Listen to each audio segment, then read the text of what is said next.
ఇప్పుడు అడగబోతుంది అలీ గారు, ఆన్సర్ చెప్పబోతుంది శివాజీ గారు. అనే శివాజీ అంటే డైరెక్టర్ కథ చెప్పగానే జనరల్గా నువ్వు అడుగుంటావే ఏంటి సాంగ్స్ పెట్టకుండా ఓన్లీ కథ చెప్తున్నావు అని ఏదైనా అనిపించిందా మనసులో? ఏం లేదన్నా, ఆ, బడ్జెట్ తగ్గుద్ది కదా, ఇంకా హ్యాపీ. అవునా? సాంగ్ లేకపోతే బడ్జెట్ తగ్గుద్దానా? కానీ సాంగ్స్ అవసరం లేదన్న ఈ సినిమాకి. ఈ సినిమాకి అవసరం సో లేదు. ఈ ఒక్క సాంగ్ చాలంటావు, పాయా సాంగ్. ఇది చాలు, ఓకే. ఈ ఒక్క సాంగ్ చాలు, 6 సాంగులతో సమానం.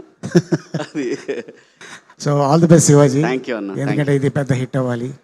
థ్యాంక్ యూ అన్న. మీ ప్రశ్న 2 సాంగుల చుట్టూనే తిరిగాయి. ఇప్పుడు సాంగులో చేసిన బండ్ల గణేష్ గారిని ఏమడుగుతారో చూద్దాం అనుకుంటున్నాను నేను. దీంట్లో సాంగ్లో కానీ చంద్రబాబు గారు, రేవంత్ రెడ్డి గారు and Trump and power star Pawan Kalyan song చేస్తున్నప్పుడు నీకు ఎవరి పేరు రాగానే నీ బాడీలో ఊపు వచ్చింది?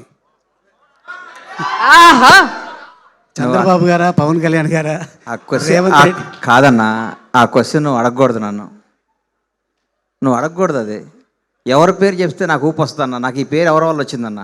ఓకే, బండ్లా గణేష్ పేరు ఎవరి వల్ల వచ్చింది కదా? చెప్పు చెప్పు చెప్పు, పేరు చెప్పు. ఇంకెవరన్నా?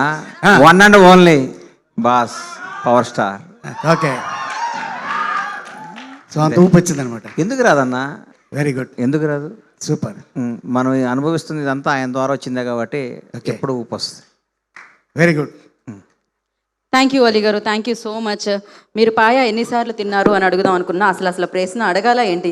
మీ ఆవిడ గారి యూట్యూబ్ ఛానల్లో చూస్తే నాకే 30 సార్లు తిన్నానేమో అనిపిస్తుంది అనమాట అది చూస్తుంటేనే. అండ్ ఇప్పుడు కొంతమంది మీమస్ ఏవో క్వశ్చన్స్ అడుగుతారంట శివాజీ గారిని, లయ గారిని.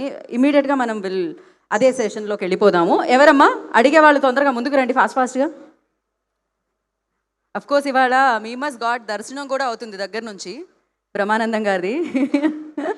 అమ్మా, ఆయన ఇచ్చిన ఎక్స్ప్రెషన్స్, మీరు ఏ రకమైన ఎమోషన్ అయినా, మీ ఫీలింగ్ ఏదైనా అది పంచుకోవాలంటే బ్రహ్మానందం గారి ఎక్స్ప్రెషన్ ఉండాల్సిందే. నాకు తెలిసి ఆయన కొన్ని వేల ఎక్స్ప్రెషన్స్ ఇచ్చేసినట్టున్నారు.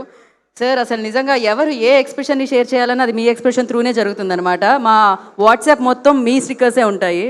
సో ఎస్, మనసుల్లోనే కాదు వాట్సాప్లో కూడా ఉన్నారు ఆయన మొత్తం నిండుగా. అండ్ ఎక్కడ మీమస్, ప్రశ్నలు అడిగే మీమస్ వచ్చారా? బ్రో నువ్వు ఇటు రావాలి, ఇక్కడికే వచ్చి అడగాలి.